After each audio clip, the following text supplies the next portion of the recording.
Good afternoon. Welcome to Volunteering Victoria's webinar series. Today's webinar is focused on our WeVolunteer program. I've just a few housekeeping notes before I introduce our two guests. In the interest of other listeners, please keep yourself on mute throughout the webinar.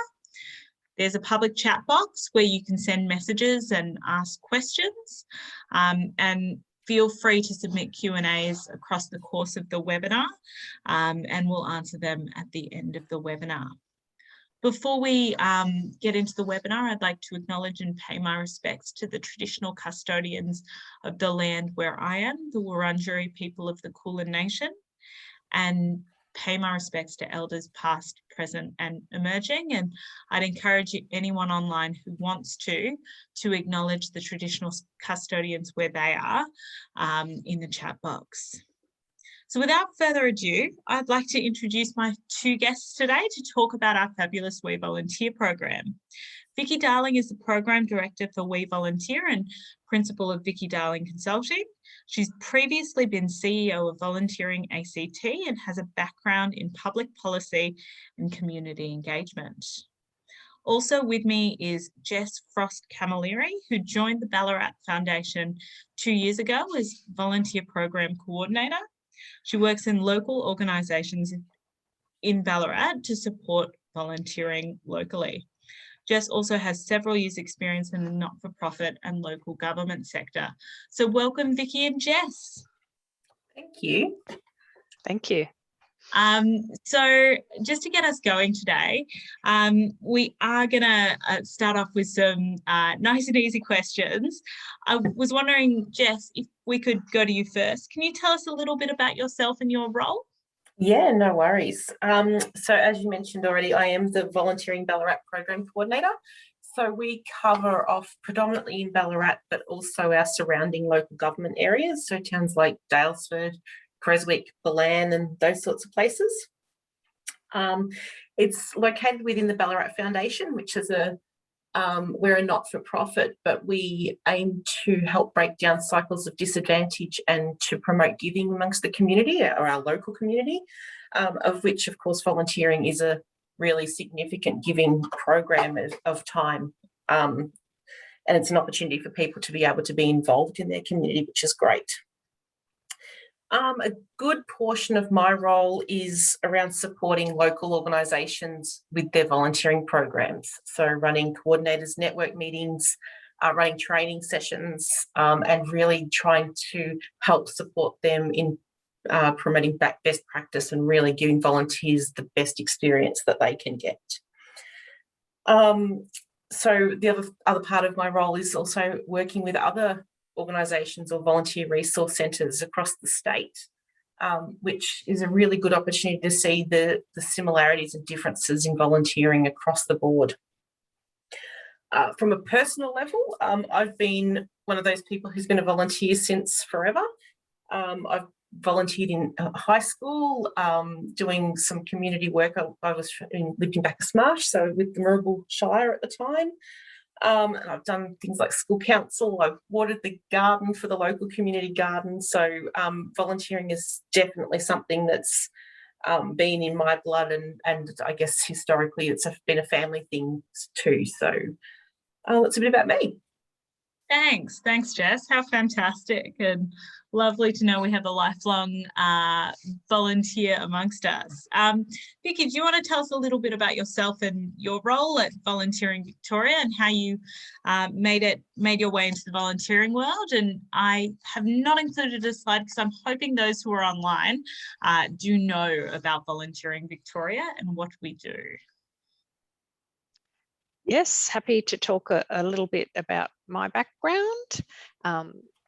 I'll start with the personal side of things just to start off where Jess finished off about what really draws you into volunteering. And I think my journey as a volunteer has been similar to a lot of people's, that it was attached to whatever I was involved in. So as a young person, it was volunteering as a youth group leader in my church. When I grew up and married and had children of my own, it was volunteering at the daycare centre as the treasurer and different committee roles, and all through my children's school, volunteering there, being the president of the PNC, and just always assuming that that's part of what you do, paid work, plus just get involved in whatever community organisation you're involved with. So I was most recently in a professional role of volunteering, the CEO of Volunteering ACT in Canberra, and I was in that role for around 3 years. Volunteering ACT has a role of a bit like the Ballarat Foundation, of encouraging people to get involved in their community, giving them information about all of the ways they can be involved, whether that's donating money or time or whatever services they may need. And also obviously the peak body for volunteering in the ACT. And I moved to become a consultant last year and immediately came on board to help out and set up the WeVolunteer program. The WeVolunteer program is pretty exciting, and it came about in response to all of the shutdowns of coronavirus last year. That was having a huge impact on volunteering, and the estimates were that around 70% of people had stopped volunteering for a range of reasons. A lot of older volunteers were protecting their own health, but I think that everyone knows that 2020 and now even 2021 has been disruptive in a way that has decreased the number of volunteers, but increased the demand. And because of that, the Victorian government provided Volunteering Victoria with funding to be able to mobilise more volunteers to support local communities. So that was launched on the 29th of August last year. And WeVolunteer has been a way to provide a bit of a structure around making sure that volunteering is safe and supported, and providing an alternative where people urgently need volunteers. And I can talk a bit more later. I think you've got some questions for me around that. Fantastic, and such a good segue, Vicky. So I thought, you've given such a great little background there about how WeVolunteer came to be launched. But I guess explicitly, and you've touched a little bit on it, what gaps in the sector was WeVolunteer really trying to address when it was launched by the Victorian government? So the government was particularly keen to be able to look at all ways to support local communities. And there was not just that drop in numbers of volunteers, but also the fact that generally people, a bit like the story I just told about my volunteering journey, and a bit like Jess's as well, people volunteer where they live. And that meant that particularly in non-metropolitan areas, there's huge need, and still is, for volunteers for programs to provide all range of assistance from every role that volunteers are involved in community sector, aged care, sport and health. The difference with WeVolunteer, it really was designed to address a bit of a missing piece, because organisations can already advertise for volunteers. But what is difficult is when suddenly you need a lot of volunteers and you need them at short notice. And that is really the particular gap that WeVolunteer was designed to address. Absolutely. And so this feeds nicely into, I guess, a bit of an introduction. WeVolunteer, as I know it, talks a little bit about the phenomenon of community recovery volunteering. And so I thought it might be good if you were happy to just segue and talk a little bit about community recovery volunteering and how WeVolunteer assists with that. And that's really where the surge comes in. Yes, absolutely. Community recovery volunteering really describes any sort of volunteering that's needed after a community has felt a particular impact. So originally, WeVolunteer designed for that, the pressures being felt in many programs because of coronavirus. but it can also serve as a program support, for example, following a bushfire or following a storm. We've seen that recently. So the community recovery terminology is really to separate it from a trained up emergency volunteer. So if you're volunteering with the SES, for example, you'll go through quite an extensive training program. Whereas with community recovery volunteering, it's not that first responder role, but it can be before and a particular event, but often after an event and almost immediately after an event. It's all of those roles that are supporting people to provide them with food, to provide people with transport to get to a community appointment. But we've also expanded community recovery to be where that urgent need is. There's a lot of roles, for example, on WeVolunteer right now for people to help in aged care facilities because they've suffered such a decrease in volunteers, and the health and well-being of residents in aged care is so important. So community recovery we're using as a quite broad description. It has been a term that's used regarding following the impacts of natural disasters, but we've expanded WeVolunteer to say any major impact that could be something like the impact of coronavirus, economic downturn, unemployment, anything that has resulted in an increased demand on community services, or it's such an essential volunteering program and they aren't able to find enough volunteers, but it's important to communities functioning.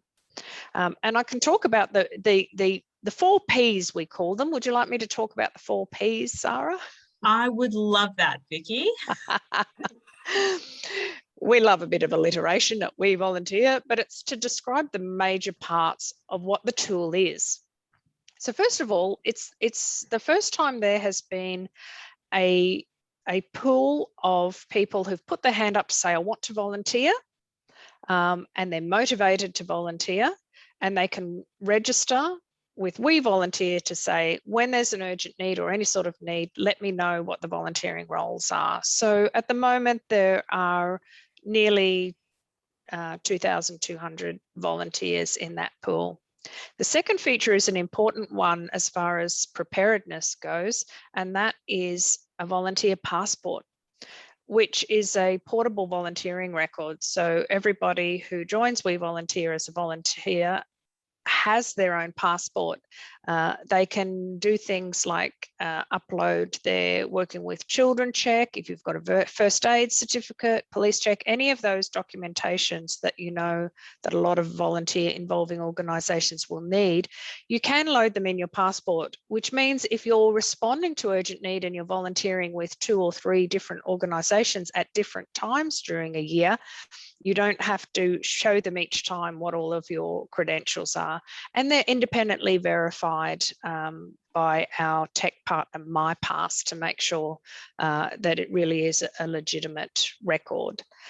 So those 2 parts are really important. We're building a community of community recovery volunteers, and we do a lot to communicate with our community recovery volunteers, not only sharing roles, but giving them tips about how to update their volunteer passport and other volunteering tips and training.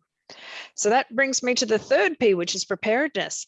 It's a little bit different. If anybody has heard of the term spontaneous volunteering, after a bushfire, for example, a lot of people might just want to get in their utes and go straight to the community and help out. This can sometimes be very difficult for a local community to manage and can be a little bit of a burden. So the preparedness side of it is making sure that volunteers understand through WeVolunteer that they'll be called upon when they're needed. So but they also have some training which we're offering for free. So we've got training and resources which actually help volunteers and also organisations make sure that they're ready. Now the volunteer support organisations, and Ballarat Foundation is one of them. 13 of them around the state have also been running different programs to pilot how they can better support volunteering in their local areas, and WeVolunteer will have a look at some of those really good training programs and include that in what we've got. So it's like prepared spontaneous, they don't go together, a prepared spontaneous volunteer, but in essence our spontaneous volunteers are prepared, or a bit better prepared and organised, which makes sure that people are kept safe. And the last bit is place, and we're ensuring that WeVolunteer is the kind of tool that really supports people wherever they are. And we've got a lot more work ahead of us, I have to say, in place, and we'll be working with organisations like Jess's at Ballarat Foundation, as well as all of the volunteer support organisations and local governments and local community organisations, in particular regions, to make sure that WeVolunteer is providing the sort of support. So really the place bit is more about collaboration and making sure we're addressing whatever the local needs are. Absolutely. And, you know, I think those 4 Ps provide such a good overview and background about how WeVolunteer is hoping to support the community in a myriad of ways. And a really good place to throw to you, Jess, to talk a little bit about your involvement with WeVolunteer, because you've been involved, you know, from the very early stages in the pilot group and really helping us ground or collaborate with us in that kind of place category. So would you like to just tell us a little bit about the role you and other volunteer support organisations at this stage have had in shaping WeVolunteer? Absolutely. So as Vicky mentioned, you know, people do like to volunteer where they live. One of the first things that we did is applied for some of that to help with supporting the reintroduction of volunteering by creating an online portal, which is an online introduction to volunteering, particularly for people who may not have volunteered before. And that was to sort of support that initial, let's get people interested and re-engaged. From there, we were involved in the pilot group, as you mentioned, and that gave us a really good opportunity to help work through the user journey. So what it means for an organisation to join WeVolunteer, and also what it means for a volunteer to join, and nut out some of those things that can be a bit challenging, the things we like, the things that could do with improving, and to really give some good feedback around what was working well and what we could see would work well for our communities as well. Our pilot group was relatively small, but had a really good cross-section of organisations, or VSS, like volunteer support organisations, that were quite different in their range of experience and the services they provided. So, for example, Ballarat Foundation doesn't provide direct matching for volunteers. We provide information and guidance for people, but we don't do any sort of matching process or anything like that. So it was a really good opportunity for us all to come together and sort of say, okay, what works? How can we make this work for all of our organisations and promote it and still be something that can be used in each individual place without losing that identity as well. You know, we've had some really good, exciting opportunities to work, particularly with the tech partner MyPass, who have been really receptive to feedback. And, you know, we've seen things like some changes to language that that is very volunteer specific, that hadn't been considered before. And it's been really good to see that really get picked up and them embrace that. And just to have that opportunity for us to work with a tech partner, we don't often get that chance either. So that's been really good from our end. Fantastic. And I think it's just worth noting, and for anyone on online who might not have considered, you know, the way the regions were impacted last year during the height of COVID were very different to the experience of Metro Melbourne. And that's why the pilot group really sought to have diverse voices and make sure that regional Victoria was represented in you know, making sure this tool works across the state. So I guess for those online, I'm curious to know what outcomes have we seen, and perhaps Vicky will go to you first to talk generally across the state, and then I might ask you about Ballarat specific, Jess, after that. Yep. Thanks, Sarah. I was mentioning before we're over 2,150 registered volunteers, and I think I was expansive and said nearly 2,200, so hopefully we'll get there very soon.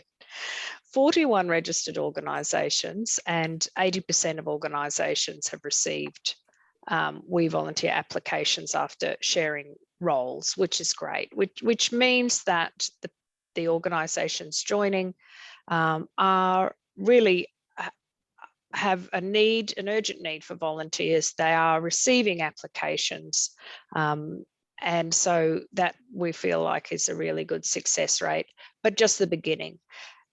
Because the program's really only been running for 9 months, I am confident that the better times are ahead of us, and that WeVolunteer will start to become the sort of tool that people rely on. So at the moment, the data is showing us that still most of those volunteers registered are from the Greater Melbourne region. Well, of course, that is where the bulk of the population is from.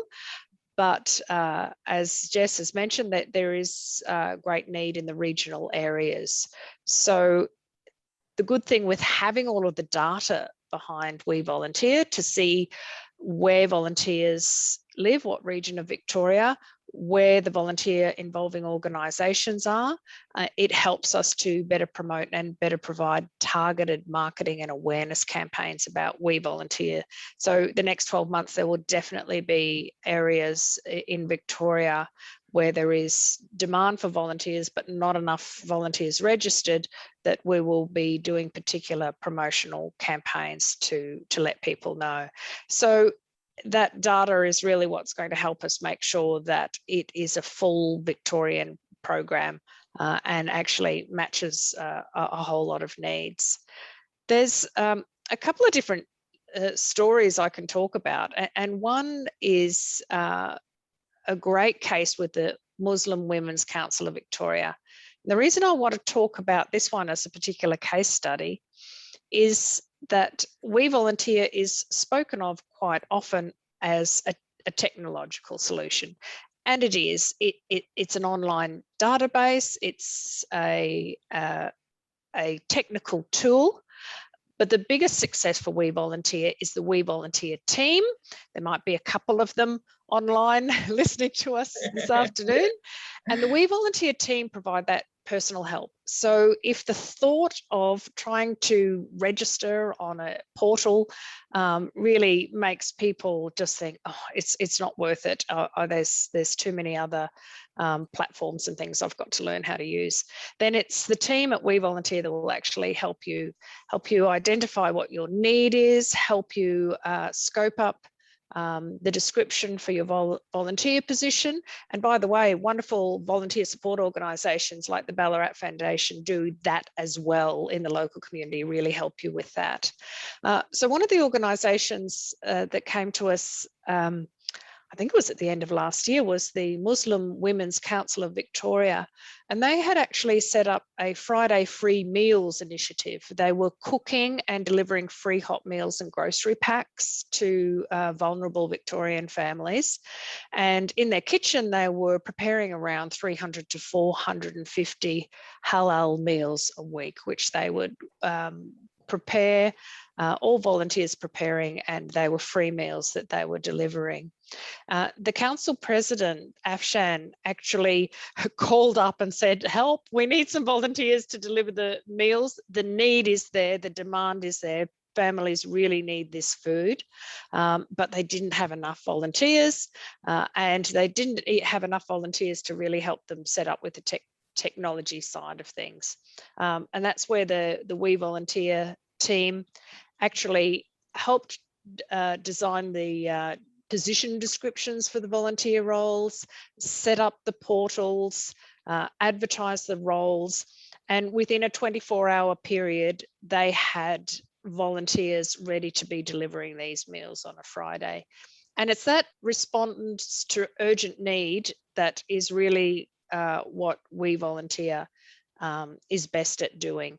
If Afshan had to advertise for volunteers and then screen them and interview them, or she did have to interview them, but if she put out an ad and waited for people to send in applications, that could have taken her a few weeks. But these volunteers in the pool are people who've said, I want to help when it's needed, and they've put up their hands. The great thing is that volunteers still have that control. They still get to choose which volunteer positions they want to apply for and not, but it really does make it a much quicker process. And all that had to happen is that the organisation, the Muslim Women's Council, just needed to interview these volunteers, and they knew that they already had their credentials and they could start volunteering straight away.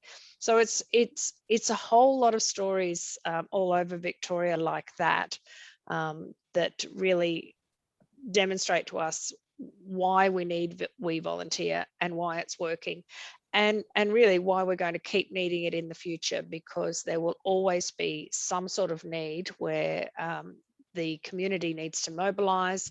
Volunteers are needed at short notice.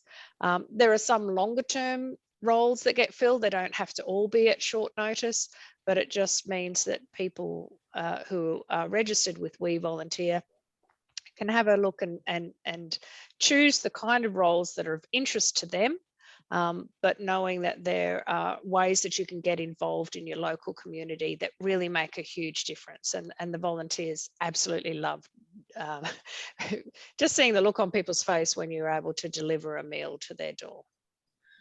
Fantastic. And I'm so glad you mentioned them, Vicky, because we were actually hoping to have Afshan with us this afternoon. She wasn't able to make it, but it's really, really great to highlight those local stories and just that ability to mobilise really, really quickly, which, as you've said, is where WeVolunteer really, really shines. Jess, did you want to talk a little bit about how WeVolunteer has been responded to sort of in the local Ballarat area? Yeah, because our experience has been probably a bit more challenging than the metropolitan experience.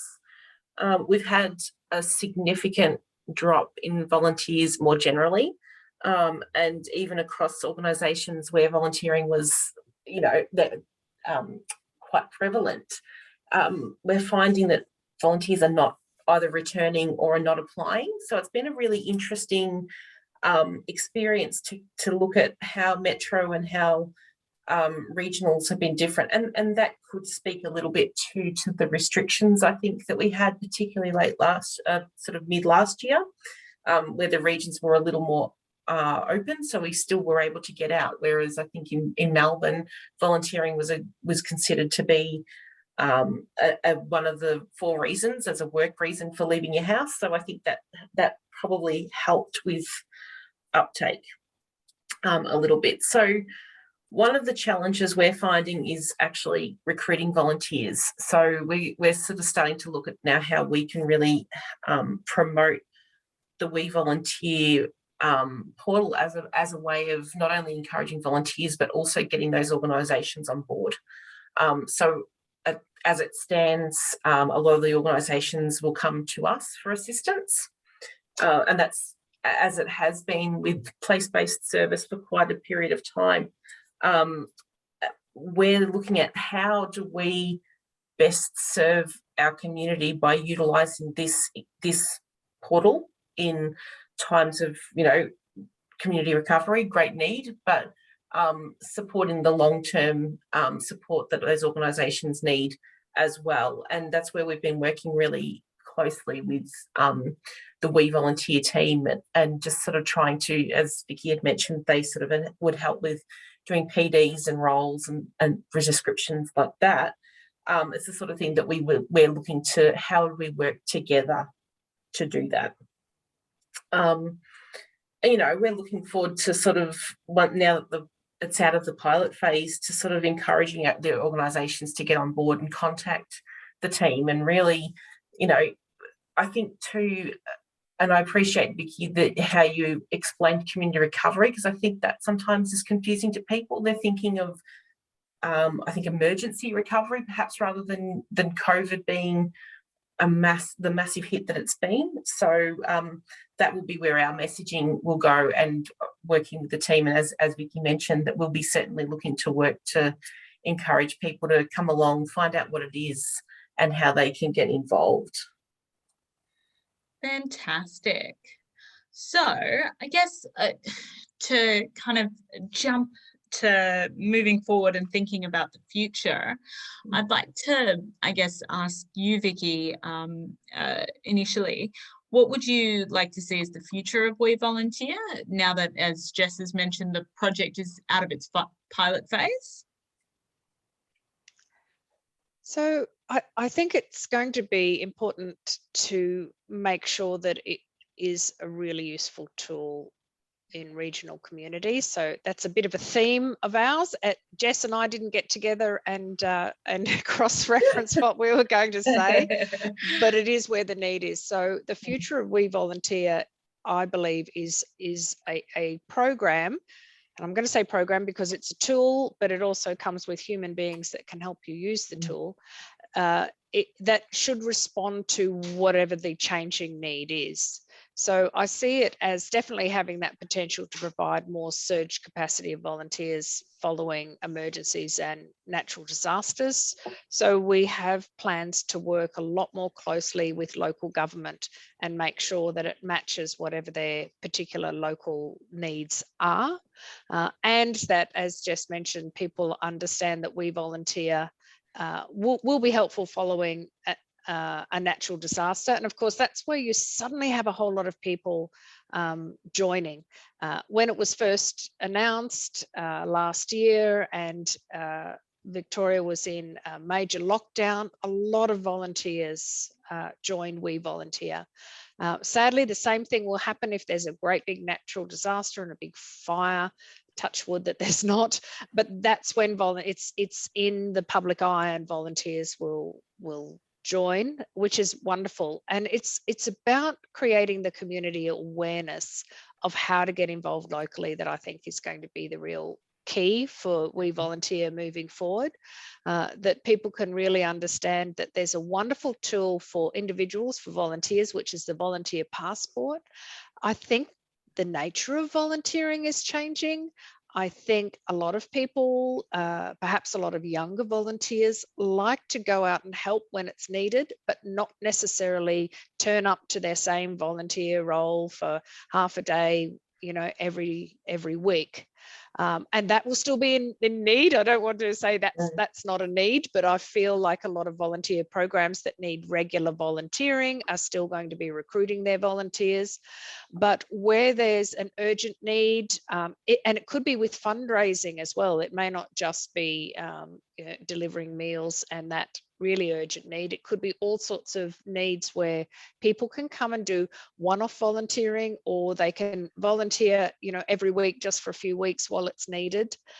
The fact that the volunteer passport will allow you to have your credentials that you can then move to another volunteer organisation and help them in 6 months' time, when they really need it most. And then maybe in another few months' time, you can go and help a third volunteer organisation. I feel like people understanding community, and a lot of that has come out of coronavirus and people really getting to know their neighbours and wanting to know how they can help locally. I think that's the future of WeVolunteer, is to make sure it responds to people's needs, but that it supports volunteers to be able to be portable with their credentials and to volunteer the way that they want to, which is a lot more one-off volunteering. Absolutely. And, I'll put a personal note in here. I live in Kensington, and when the hard lockdown of the Flemington Commission housing happened in the middle of the hard lockdown last year, there was incredible community organisation, and this was ahead of WeVolunteer being launched. But the potential for a tool and surge capacity of that nature, I think, really just fits in with some of those instances. So yeah. I'll switch to you, Jess. What outcomes would you like to see for the sector through WeVolunteer, particularly with your regional hat on? I think Vicky really spoke to the portable credentialing, and I think that's going to be a really big benefit for organisations, particularly when there's cost involved and time involved, and a lot of organisations are already time poor and cash poor.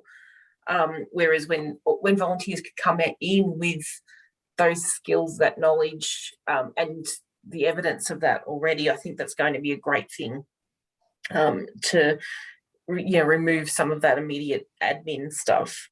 One of the other things that WeVolunteer has just commenced has been like training for organisations and for volunteers. And certainly from a regional context, one of the things that COVID has done well, and I use that term loosely, is that it's encouraged us to get online. So it's opened up opportunities that regional volunteers may not have had before to get training and to find out new information and I guess broaden the horizons of what volunteering might look like for them outside of those, I guess, more traditional roles that people think of, like as Vicky mentioned, your 3 hours a week at a local organisation. And I think the other thing from a regional perspective is certainly we are unfortunately prone to natural disasters and things of that nature. So the ability to being able to mobilise volunteers quickly in a more coordinated manner. Often people will come and they're desperate to volunteer, but this at least provides a coordinated manner in which to do it. So I think it's engaging and it's getting those people who are already engaged, but having it in an organised system, I think is going to make a world of difference, particularly not only to the volunteers, but all to those organisations. Fantastic. Well, I guess we're to the end of our formal list of questions. So I'd like to encourage anyone who's online who might have a question for us to now type it into the chat box. Meanwhile, as you can see on the slide that's up there, there are very easy ways to get involved with WeVolunteer, and there's the website up there, but also WeVolunteer at volunteeringvictoria.org.au. You will get to some of the fantastic team members that Vicky spoke about, who will be able to assist you, if you have a query from a volunteer perspective or from an organisational perspective, and hopefully get you up and running on the platform. So I can't see any questions through, so we might leave that here. Thank you all for coming along today, and thank you particularly Vicky and Jess. It's been fantastic to have your perspective and share your fantastic knowledge of WeVolunteer, and hopefully those online are really keen to get involved. Thanks so much. Can I put in a final plug for our technology partner, MyPass, who provides the volunteer portal. They are brilliant to work with, and that's why our volunteer passport and volunteer pool work so well.